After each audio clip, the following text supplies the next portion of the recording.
Hi everyone, my name is Claire and I make true crime videos every week, or I try to make them every week. The festive period got really busy for me, so I didn't manage to get videos up when I wanted to, but I'm back. It is 2025 and I have loads and loads of true crime videos planned for this year. To start this year off, I'm going to talk about a story that spanned decades. This is one of those stories that was solved because of advances in DNA testing, and yeah, this managed to solve a murder, in fact, two historical murders. But when they solved these two murders, it just opened up a whole new can of worms. It opened up the most horrific worms you could ever imagine. Truly horrific worms, actually. Let's get into this story. Today I'm going to talk about the story of David Fuller, one of the most depraved men in the UK. Let's go all the way back to 1987 and we're going to go to a place called Royal Tunbridge Wells. Now this is a place in the south of England. It's only 30 miles away from London, so it is a real commuter town. So in 1987, there's a real influx of people that moved to the area. So all of the really big old houses around the area, a lot of them kind of start to get turned into bedsits, which is where you have your own private bedroom area, but then you share things like the bathroom, the kitchen, the communal areas. So yeah, really common way to live for a lot of people, and that's what was happening back then. These are a really popular way to live for young people when they're just kind of starting off their lives. Around that area, there started to become a bit of an issue. There was a peeping Tom in the area. So this is someone that went up to people's windows and peeked in and tried to watch them while they went about their daily lives.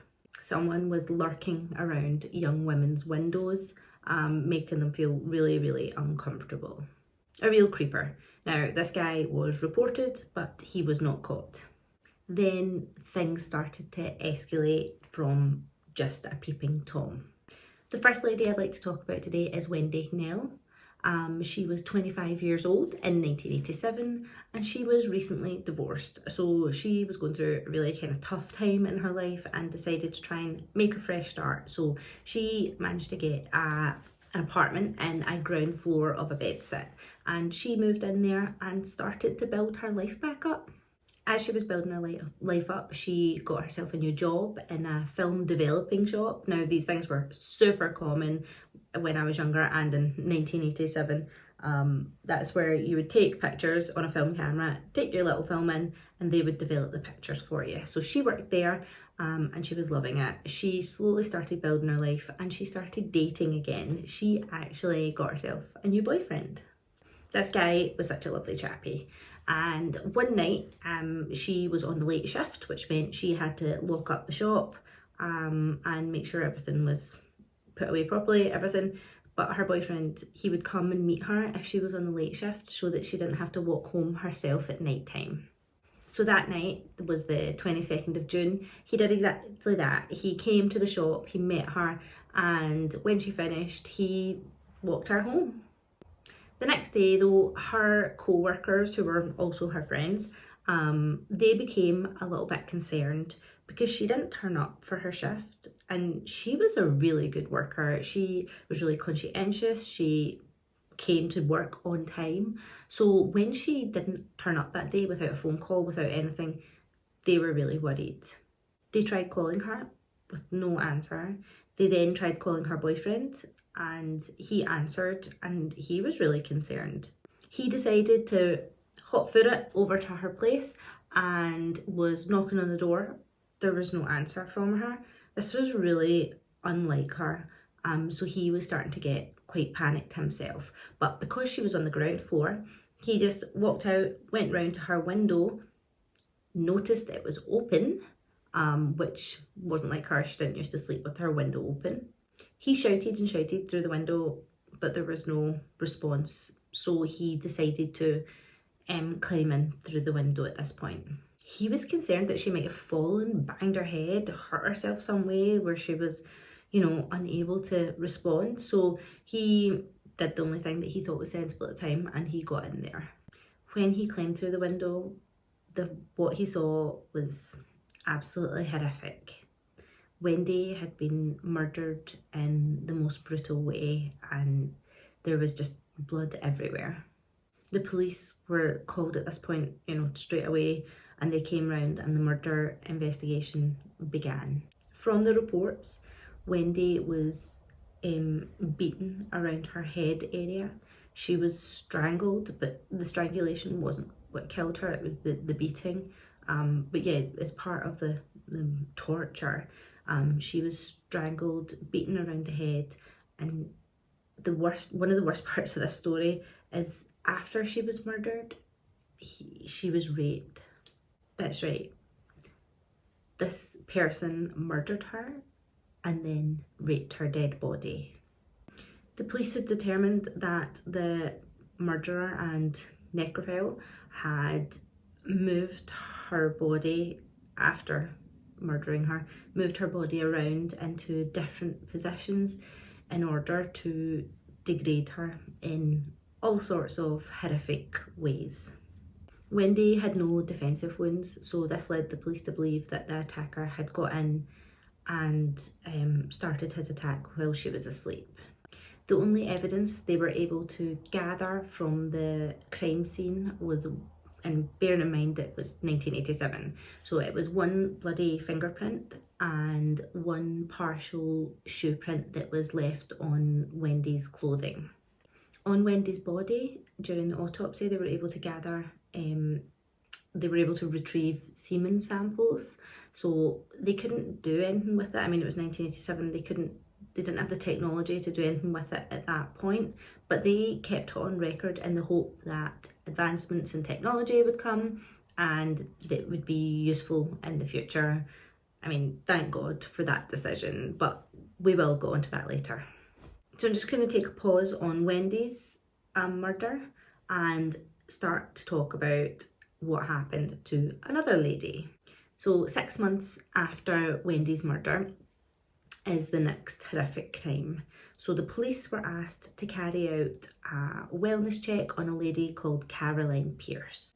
Caroline's friends from the place where she worked, it was called Buster Brown's, so her friends and co-workers were a bit concerned that she hadn't turned up for her shift. Again, she was a really, really conscientious worker. She always came into work on time, so completely out of character. So they phoned up the police and said, hey, bit worried about this. Do you think you could check and make sure she's okay? Because they had tried phoning with no answer.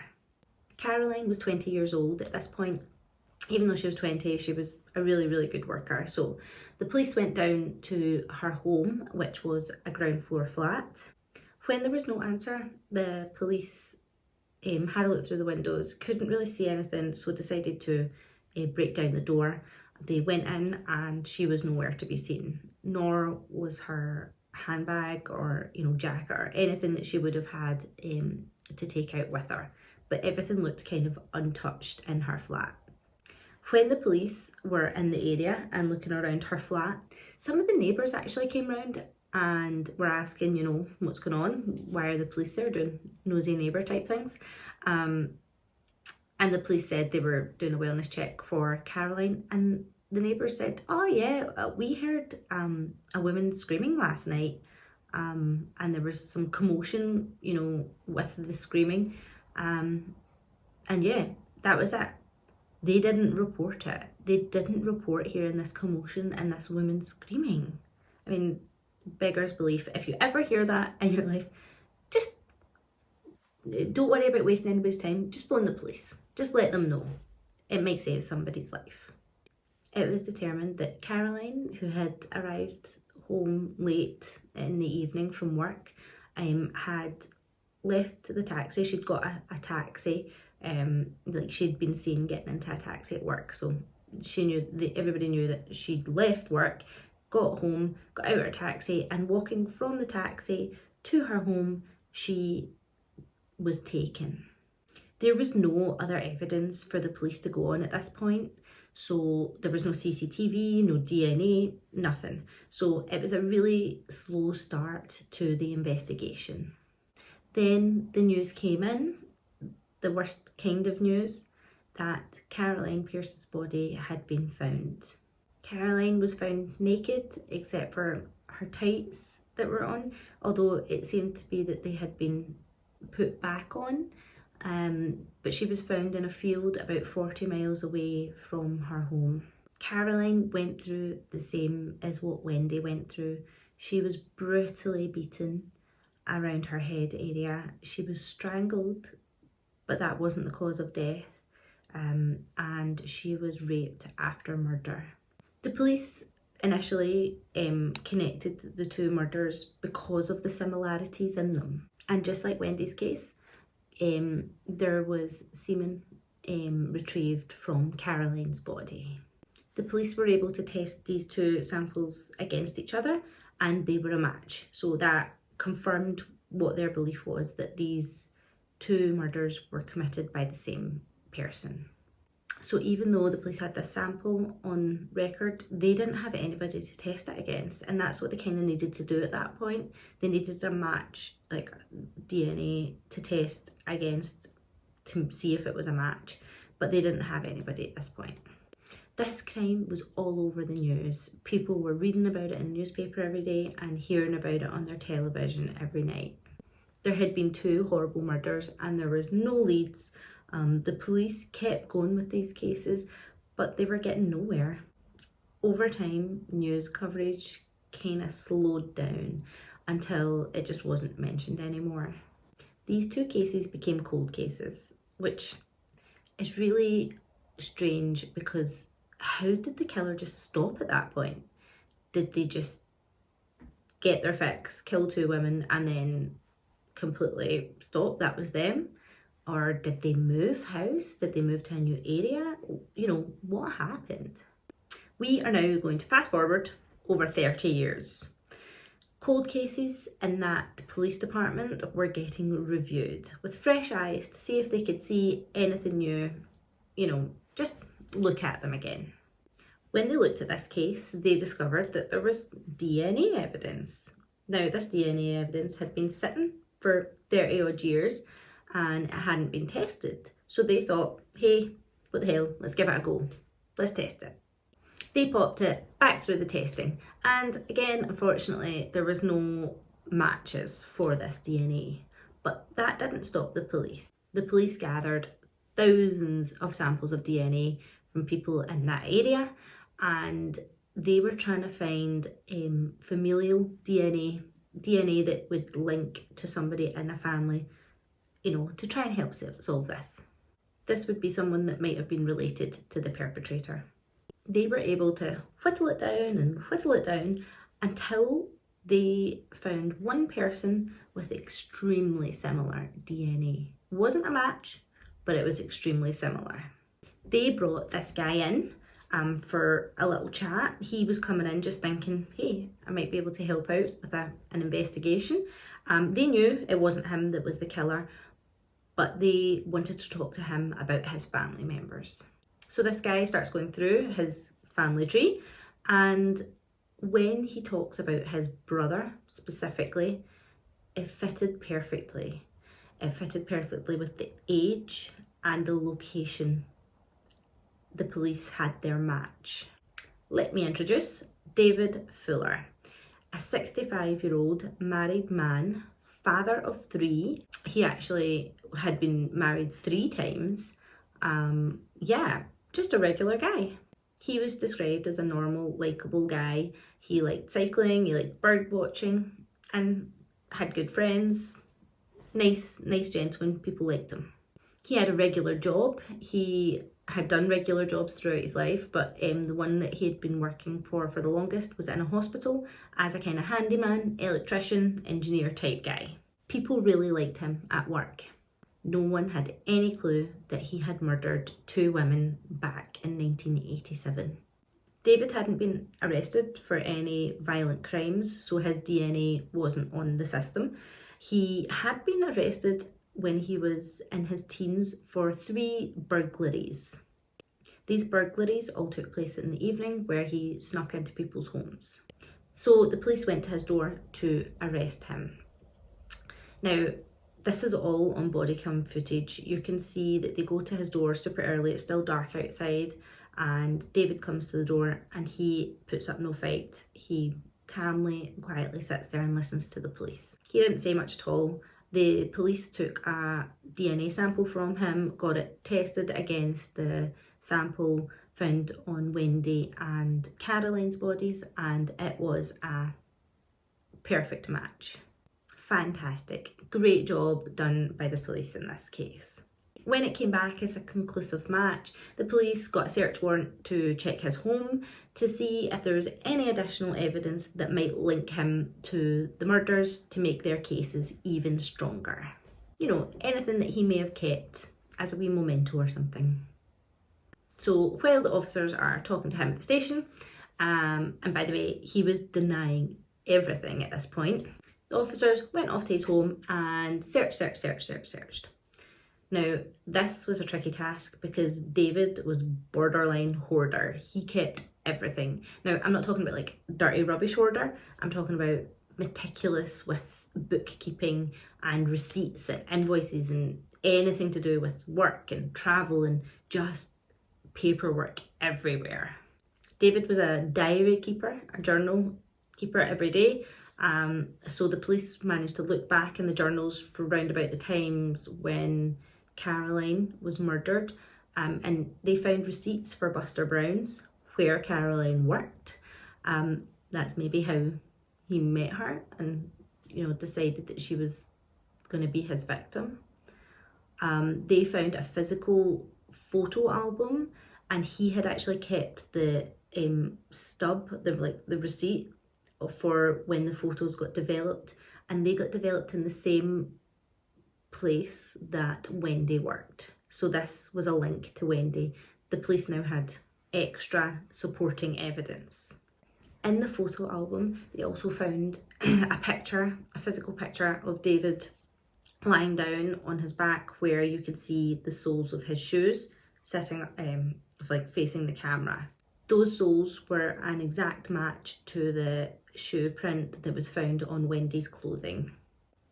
Lovely extra additional evidence to support their charges. Brilliant. Job done, right? No, just the beginning. When the police were searching his home, they found lots of evidence of another crime that David had been committing. They found hard drives and SD cards and mobile phones that were full, and these were hidden around his home. They were hidden, they were taped to the back of drawers, they were hidden in cupboards, they were, you know, everywhere. You know, David worked in the hospital as a handyman, electrician type. He had been keeping detailed logs of him abusing dead bodies in the morgue of the hospital where he worked.